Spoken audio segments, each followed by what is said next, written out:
Hello student, welcome to equator academy Dehradun. और फिर से मैं आप लोग के लिए लाया हूँ एक छोटा सा एमसीक्यू जो आपके आने वाले आप लोग को एग्जाम में थोड़ा बहुत मदद कर सकता है। चलिए, क्वेश्चन जैसे कि आपके सामने है, पढ़ना शुरू कीजिएगा और पूरा टाइम लीजिएगा आप अपना 1 मिनट तक का। स्टेटमेंट वाले क्वेश्चन दे रखे हैं मैंने।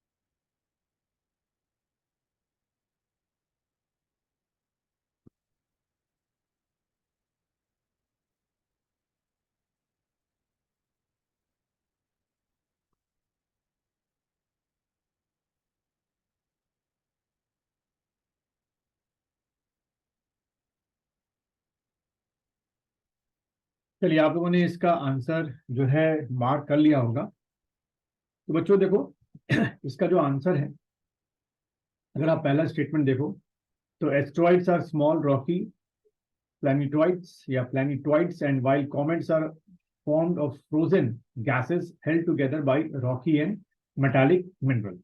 हम्म ये कॉमेट की एक डेफिनेशन दे रखी है और क्या दे रखी है, एस्ट्रॉयड की एक डेफिनेशन दे रखी है। तो ये जो स्टेटमेंट है पहला वाला, वो बिल्कुल सही स्टेटमेंट दे रखा है। इसको अगर मैं कुछ इस तरीके से आपको प्रेजेंट करूं, ये कॉमेट आप देख रहे हैं सामने कि a mass of ice, rock and dust drafting in space that is often has a tail। तो इसकी क्या होती है, ये आपकी क्या होती है, टेल होती है। Which grow as it gets closer to the sun. ये खास ध्यान रखना, कॉमेट में हमेशा ट्रिग जो उनकी टेल होगी वो ग्रो करती जाएगी। The tail is made up of water, dust and various gases vaporised by the solar energy, यानी कि सन की एनर्जी से। यहाँ पर भी comet are formed of frozen gases held together by rocky and metallic minerals. ठीक है, तो दो स्टेटमेंट्स को आपस। और एस्ट्रॉइड की अगर आप देखें, यहाँ पर एस्ट्रॉइड के बारे में लिखा हुआ है, a body made up of rocks, both metallic and non-metallic mineral that orbits the sun। बिल्कुल सही, usually in asteroid belt between Mars and Jupiter. ठीक है, तो यानी कि आपकी जो एस्ट्रॉइड बेल्ट है, ठीक है, वो एस्ट्रॉइड बेल्ट ए बी, वो हमेशा आपको किसके बीच में मिलेगी, मार्स और जुपिटर के बीच में मिलेगी। They range in size from few centimetre to 1000 kilometre. ये भी बिल्कुल सही है। और एस्ट्रॉइड स्मॉल रॉकी प्लेटोनाइट, वही लिखा भी हुआ है। ठीक है, और फिर अगर हम देखें आपका statement number 2, asteroid are found mostly between the Jupiter and Mars. ठीक है, जैसे कि यहाँ पर भी क्या लिखा हुआ है, जुपिटर एंड मार्स। ठीक है, while comets are found mostly between Venus and Mercury. ठीक है, तो ये जो सेकंड स्टेटमेंट है, यहां पर थोड़ी सी उन्होंने क्या कर दी है, गलती कर दी है। तो इस हिसाब से ये स्टेटमेंट आधा सही हो गया और आधा जो है आपका क्या हो गया, गलत हो गया। ठीक है, और comet show perceptible glowing tail while asteroid do not, ये बिल्कुल सही स्टेटमेंट है। तो इसका जो आंसर बनेगा बच्चों, वो क्या बनेगा, आपका बी आंसर बनेगा, 1 एंड 3। तो उम्मीद है आप लोगों ने ये बिल्कुल सही किया होगा। और ये इसका जो थोड़ा बहुत एक्सप्लेनेशन है, ये आप देख सकते हैं। ठीक है, और ये मेट्रॉइड्स के बारे में थोड़ा सा लिख दिया है मैंने, rock of and asteroid segment. ठीक है, तो bigger than the green of, ये आपके क्या मेट्रॉइड्स हो गए, मेटोर्स आपके हो गए, शूटिंग स्टार्स जो दिखते हैं हमको। चलिए, दूसरा क्वेश्चन देखेंगे आप लोग, सेकंड क्वेश्चन।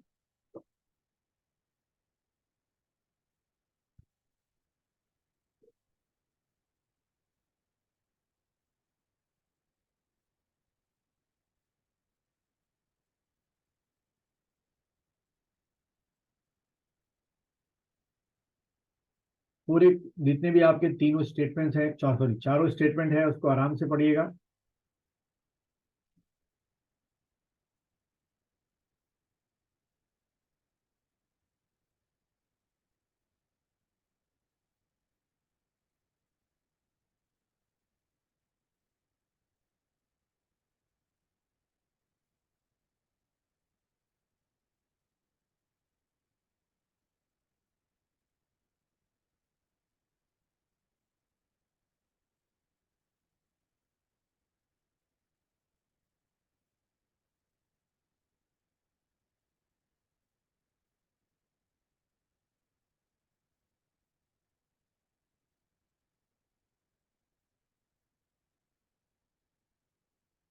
चलो, तो बच्चों आप लोगों ने आंसर इसका सोच लिया होगा। ये पूछा गया है किसके बारे में? सैटेलाइट्स के बारे में, जो आर्टिफिशियल सैटेलाइट्स हम लोग छोड़ते हैं। Satellite is use for telecommunication, relay are kept in geo stationary orbit. तो यहाँ पर आपको जो जियो स्टेशनरी ऑर्बिट है उसके बारे में मेन तौर पे पता होना चाहिए। और satellite is use to be in such an orbit when, पहला स्टेटमेंट क्या है? The orbit is geo synchronise, बिल्कुल सही स्टेटमेंट है। द ऑर्बिट इज सर्कुलर, बिल्कुल गोल होता है, ये भी बिल्कुल सही है। The orbit lies in plane of earth equator, ठीक इक्वेटर के ऊपर ज्यादातर होते हैं। The orbit is at altitude of 22,236 kilometre, यही स्टेटमेंट आपका क्या है? गलत है।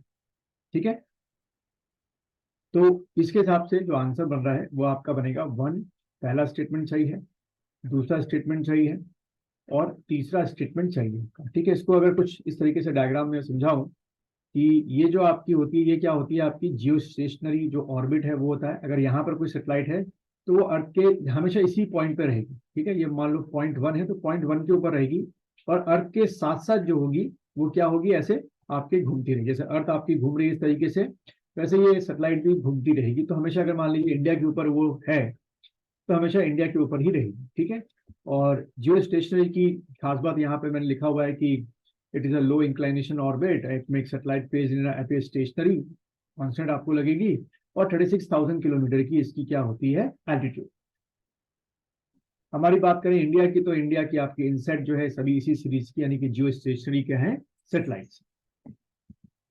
चलिए क्वेश्चन नंबर 3 देखेंगे।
चलिए क्वेश्चन नंबर 3 का जो आंसर है बच्चों वो है आपका सी।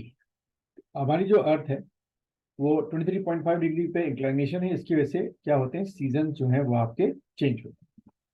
क्वेश्चन नंबर 4 को देखेंगे, डायग्राम से थोड़ा आपको समझ में आ जाएगा, पॉज करके आप समझ सकते हैं। क्वेश्चन नंबर 4 को पढ़ेंगे।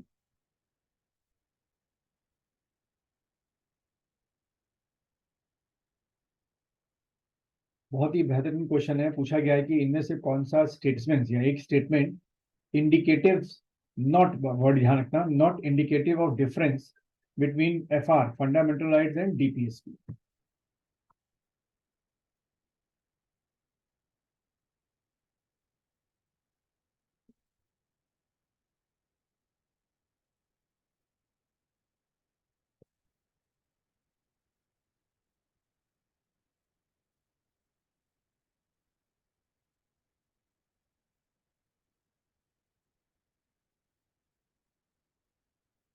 इसकी आपको मैं अगर ट्रिक बताऊं तो एक ट्रिक इसमें क्या करो, जो गलत स्टेटमेंट आपको पढ़ने में लग रहा है, तो यहाँ कंपेयर करने को बोला गया है। बहुत ही, मैं कह सकता हूँ कि बिल्कुल आईएएस जो लेवल का एग्जाम होता है उसका ये क्वेश्चन है, तो ट्राई करें आप लोग।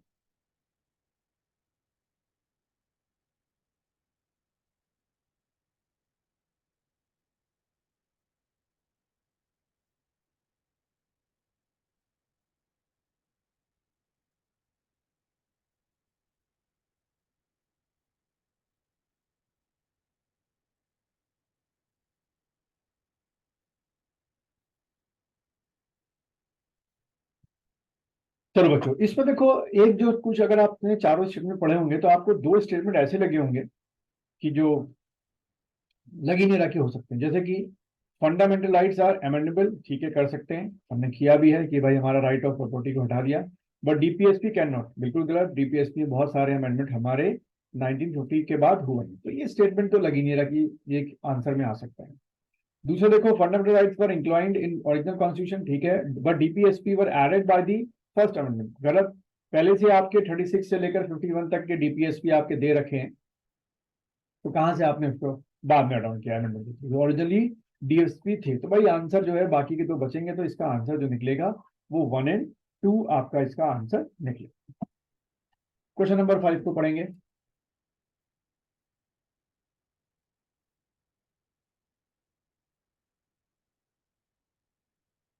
इसमें सीधे बच्चों पूछा गया है, जो the following are a directive principle of state policy. अगर आपको सारे आर्टिकल 36 से लेकर 51 तक के आपको आर्टिकल याद हैं, तो आप बड़े आराम से इसको कर लेंगे।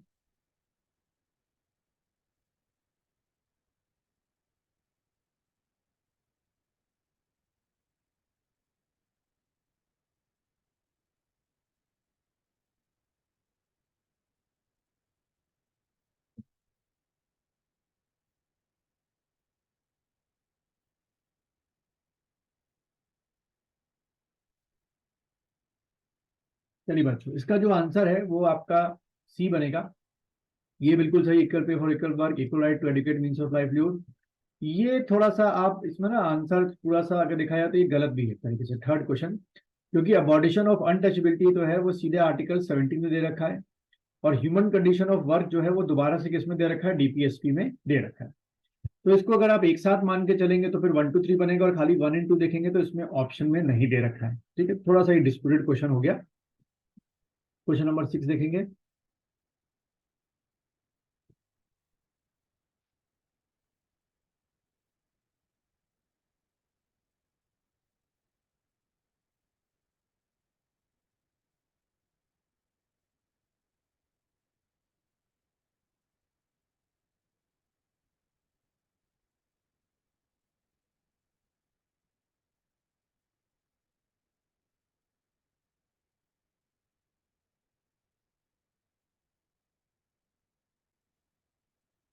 इसमें डीपीएसपी में जो सोशलिस्ट आइडियोलॉजी है वो कौन से चीज इसमें से फॉलो करती है, वो पूछा गया है। सोशलिस्ट आइडियोलॉजी बहुत ही प्यारा क्वेश्चन है। आप में से जो पुराने स्टूडेंट हैं, जो काफी समय से तैयारी कर रहे हैं, आप लोग का तो गलत बिल्कुल भी नहीं होना चाहिए।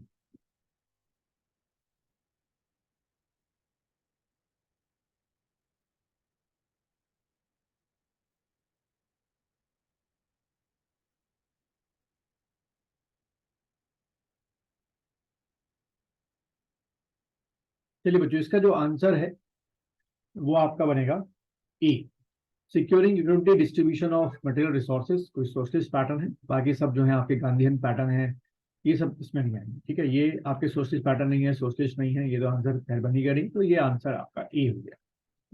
7th क्वेश्चन देखेंगे। इसमें प्लास्टर ऑफ पेरिस के बारे में पूछा गया, जो आप क्लास 10 से पढ़ते आ रहे हैं।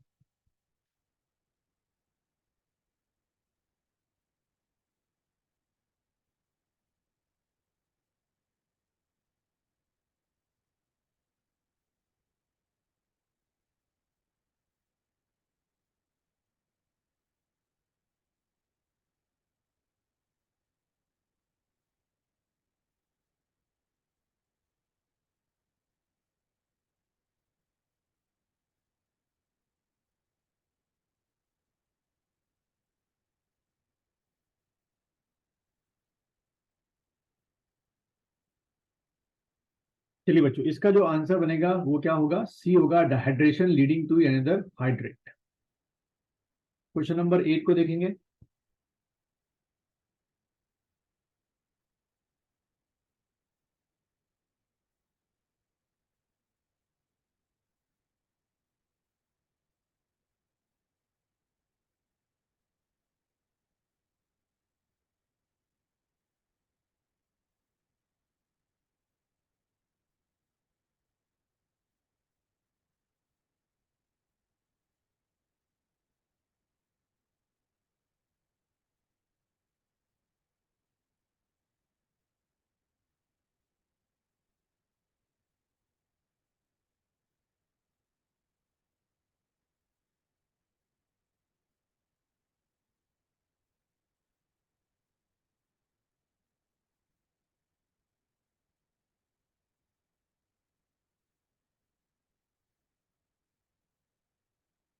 चलिए क्वेश्चन नंबर 8 का है, क्या बनेगा कि भाई कौन सा केमिकल जो है वो रिड्यूस द ग्लोबल वार्मिंग करता है। तो क्वेश्चन नंबर 8 का बनेगा मैग्नीशियम ऑक्साइड और कैल्शियम ऑक्साइड क्या कर लेता है, प्रोसेस हो जिसमें रिड्यूस द केमिकल वार्मिंग हो जाए, केमिकल जो वार्मिंग हो रही है उसको रिड्यूस कर लेता है, जो है आपकी जो green house gas. Question number 10 को देखेंगे।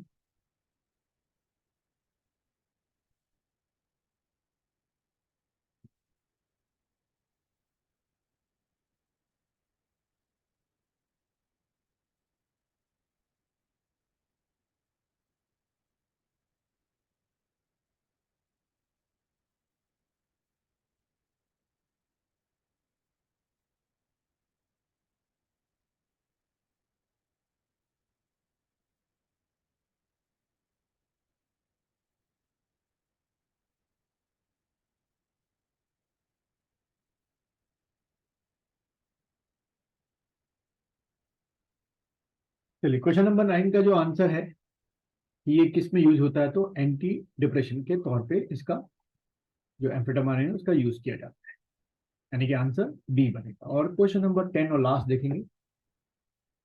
When the fats are reacted with alkali, they form soaps. The type of reaction takes place in formation of soap. ठीक है, इस कॉल्ड मेन तौर पे फॉर्मेशन ऑफ सोप पूछा जा रहा है, कौन सा है इसमें। बहुत ही आसान क्वेश्चन है, गलत नहीं होना चाहिए आप लोग का।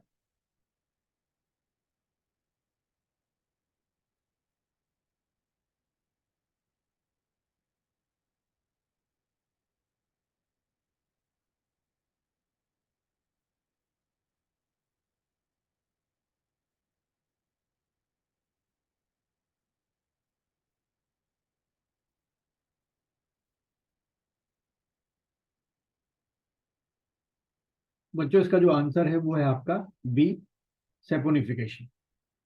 ठीक है, तो अगर आपको अब तक आप वीडियो में बने हुए हैं तो इस वीडियो को लाइक कीजिए, शेयर कीजिए और इस चैनल को सब्सक्राइब कीजिए अगर आप नए इसमें व्यूअर हैं, और अपने दोस्तों को इस चैनल के बारे में बताइए।